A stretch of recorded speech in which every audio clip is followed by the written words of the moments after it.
On September 12, 2025, Nepal made history.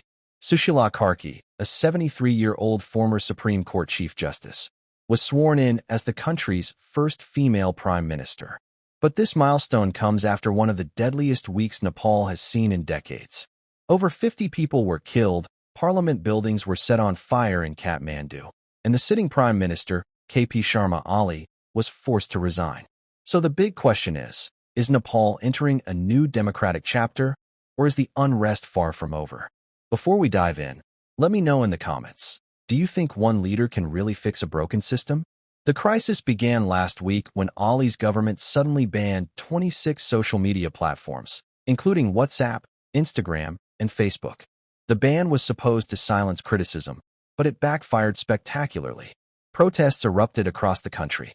By September 9th, angry crowds stormed the Singha Durbar Palace, which houses Nepal's parliament and government offices.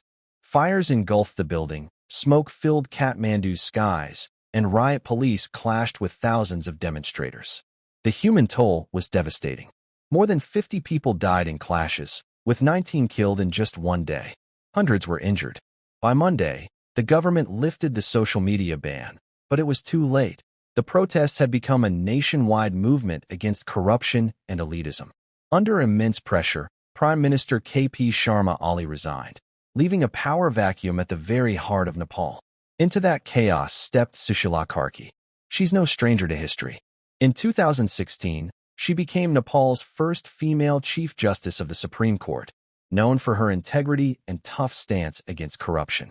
Her clean image is exactly why protest leaders and student activists, especially members of Gen Z, backed her as the compromise choice for interim prime minister. But her journey hasn't been free from controversy. During her 11-month tenure as Chief Justice, she faced an impeachment attempt from political elites who accused her of bias.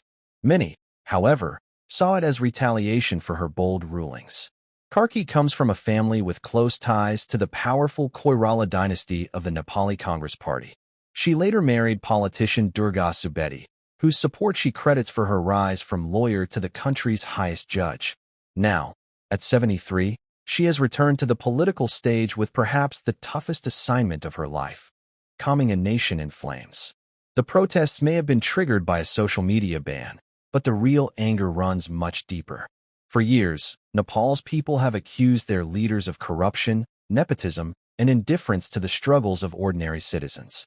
In the weeks before the protests, a viral campaign called Nepo Kids swept TikTok and Instagram.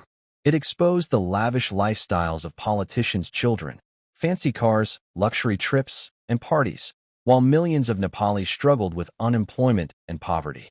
So when Ali tried to silence that criticism by banning apps, it wasn't just seen as censorship. It was seen as proof that the ruling elite would rather protect themselves than serve the people. That's why protesters, many of them young and tech-savvy, weren't just demanding the end of the ban. They were demanding the end of politics as usual. The road ahead is uncertain. Parliament is expected to be dissolved, and Nepal must now hold general elections within 6 months. Until then, Karki will lead an interim government. The army has already been deployed in Kathmandu to restore order. While that may bring stability, it also raises fears of intimidation if protests flare up again. Nepal now has its first female prime minister. That's historic. But this victory comes drenched in fire, blood, and uncertainty.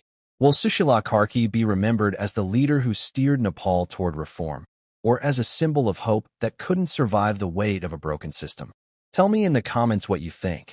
Is this Nepal's new beginning, or just the calm before an even bigger storm? And don't forget to like this video, subscribe, and hit the bell so you don't miss our next deep dive into the stories reshaping our world.